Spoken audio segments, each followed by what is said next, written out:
Voilà, bonjour à tous. Je vais faire la correction de l'exercice 1 des amortissements. Alors, quand vous êtes face à un exercice, prenez le temps toujours de bien lire la donnée, parce qu'il y a toujours des informations importantes. Première chose, on voit qu'on va amortir de façon constante. Je vous rappelle qu'on avait eu deux méthodes, constant et dégressif. Et là, on commence par la méthode constante. Et puis ici, la deuxième partie, ça sera avec dégressif. Quelle est la différence entre les deux? Constant, l'amortissement, le montant de l'amortissement, il est calculé sur la valeur d'acquisition. La valeur d'acquisition, la valeur d'achat. En l'occurrence, c'est ici cette valeur qui est précisée dans votre donnée. On verra au deuxième exercice que le dégressif, on le calculera sur la valeur comptable. C'est autre chose, on y vient tout à l'heure. Alors, on commence avec cet exercice. On a une camionnette qui a été achetée justement 48 000, date de la mise en service, et on prévoit de l'utiliser durant 5 années. Valeur résiduelle prévue, 0 francs, c'est-à-dire que on va l'amortir complètement. Ici, première chose à calculer, c'est quel est le taux d'amortissement annuel, puisqu'ici, on parlait de l'amortissement calculé sur la valeur d'achat, 48 000 ici, et le taux d'amortissement est fixe. Il faut calculer le taux d'amortissement. Et ça, c'est super facile, puisque on va toujours faire la même petite formule. C'est 100%, qui est la valeur de départ, divisé par le nombre d'années. 100 divisé par 5, ça fait 20. Et ça, c'est des pourcents. Toujours 100% divisé par le nombre d'années.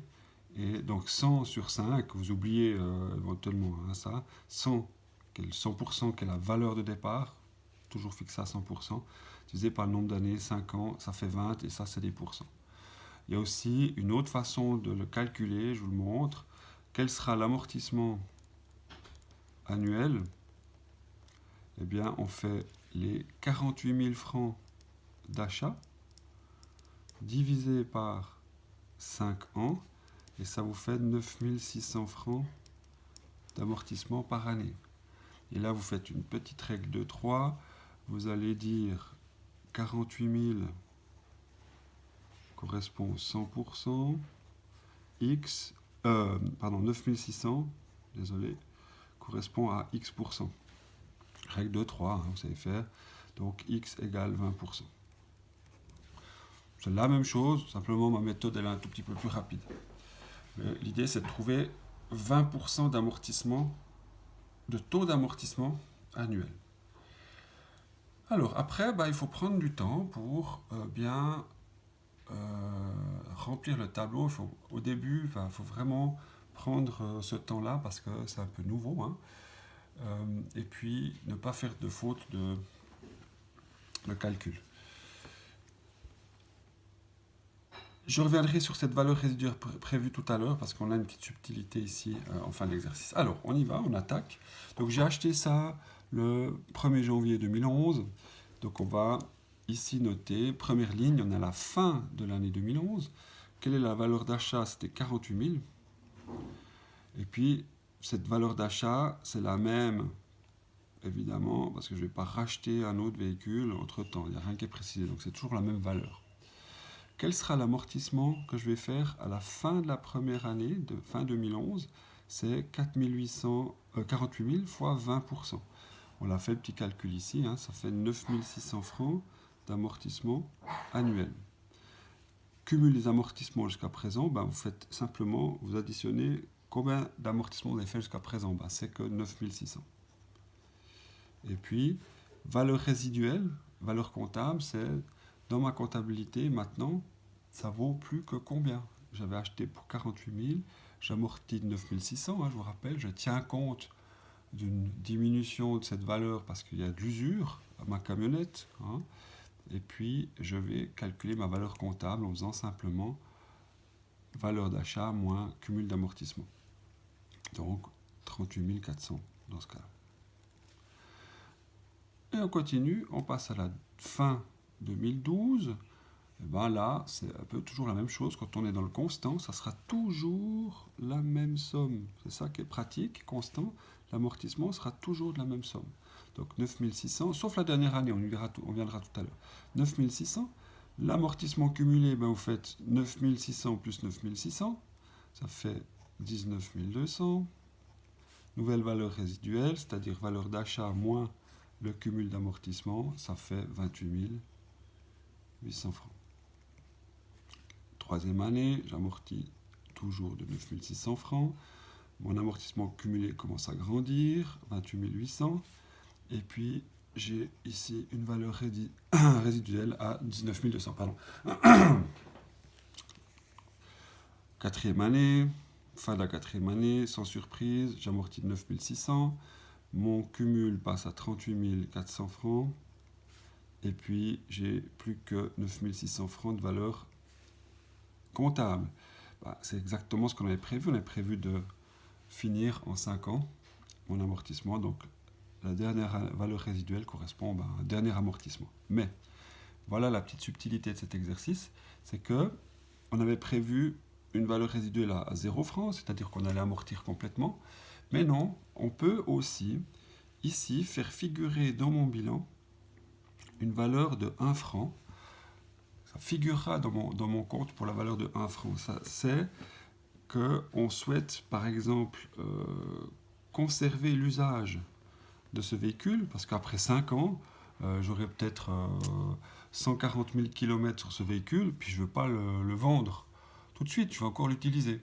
Donc, on va maintenir dans notre compta un véhicule qui aura plus que la valeur de 1 franc à la fin de la 5e année, mais ça voudra dire que je l'ai complètement amorti. Et ça, c'est la petite nouveauté de cet exercice, c'est de découvrir qu'on peut mettre une valeur résiduelle de 1 franc. Alors ici, je lis, en vertu du principe de sincérité du bilan, c'est-à-dire que votre bilan doit refléter la réalité, les biens entièrement amortis, mais qui ont encore une valeur d'usage, c'est celle-là, hein, ça veut dire que j'utilise encore ma camionnette dans l'entreprise, doivent figurer au bilan. Enfin de plus, pour que mon bilan soit représentatif. Pour cette raison, on attribue une valeur résiduelle de 1 franc symbolique. C'est aussi, on appelle ça pour mémoire.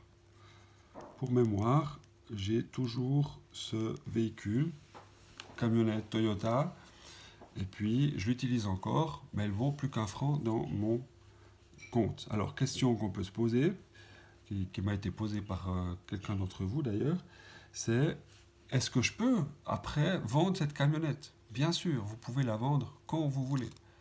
Hein, vous la vendrez à sa valeur à l'Argus ou valeur du marché. Mais si après 5 ans, imaginons, après 5 ans, dans votre compta, dans votre bilan, alors on ne va pas représenter le bilan ici, hein, mais si vous avez votre bilan, allez, je le montre vite, avec une petite feuille ici, vous aurez votre bilan, actifs, les actifs, les passifs, d'accord, plein de comptes, puis tout à coup, vous avez ici un compte qui s'appelle véhicule, puis vous avez 1 franc. Simplement, après 5 ans, ça vaut pour 1 franc. Alors, la question qu'on m'a une fois posée, c'est « Ouais, mais monsieur, moi je peux la racheter pour 1 franc. » Mais non, parce que ça, c'est la valeur comptable, c'est la valeur dans la comptabilité de l'entreprise. Si vous souhaitez vendre cette camionnette, vous n'allez pas dire au futur acheteur « Écoutez, ça vaut 1 franc dans mes comptes, donc je vous la vends 1 franc. » Non, vous allez la vendre au prix du marché. Donc souvent, vous allez faire, si vous revendez cette camionnette, peut-être faire un bénéfice. À ce moment-là, on verra que c'est un bénéfice extraordinaire. On y revient à la fin du chapitre. Voilà pour mémoire. Donc je viens ici à ma dernière année. Pour que j'ai 1 franc ici, je ne vais plus amortir de 9600. Ma valeur dans mes comptes vaut 9600. Je vais justement amortir 1 franc de moins que 9600, c'est-à-dire à 9599 francs pour obtenir 1 franc de valeur résiduelle. Si je mettais 6000 ici, ben j'aurais 0. C'est pas ce qu'on veut dans cet exercice-là parce qu'on se rend compte qu'on va continuer à utiliser cette camionnette. Donc, c'est juste ça. Attention avec ceci. Hein, ici, je mets attention. On va mettre 599, 9599. Donc ici, on aura 47 999 de cumul d'amortissement jusqu'à présent pour avoir cette valeur résiduelle finale. Alors ça, c'était la méthode de calcul constante. Puis après, enfin, au bas de votre page, on va journaliser cet amortissement. Alors, on va le journaliser dans un premier temps de façon directe à fin 2014. Il faut toujours bien lire les données. Alors, je vous rappelle que l'amortissement qui est direct, il ira directement dans le compte concerné.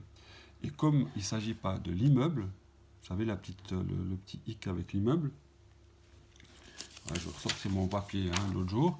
Alors, direct, ça devient amortissement à directement le compte concerné, sauf pour l'immeuble qui sera charge sur immeuble à immeuble, qui est le compte direct concerné. Donc, on est dans cette méthode directe. Donc, de sûr, comme c'est ici un véhicule, on aura amortissement à directement dans le compte, donc véhicule.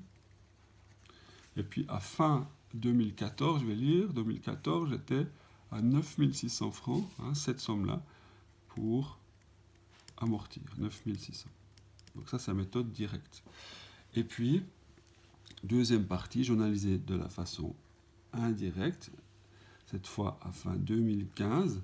Donc indirect, mon petit papier de jour, celui-là, je rappelle, indirect, on va pour tous les comptes amortissement à amortissement cumulé sur le compte concerné. Puis si c'est l'immeuble, ça serait charge d'immeuble à amortissement cumulé sur immeuble. Donc là, c'est pas l'immeuble, c'est toujours le véhicule.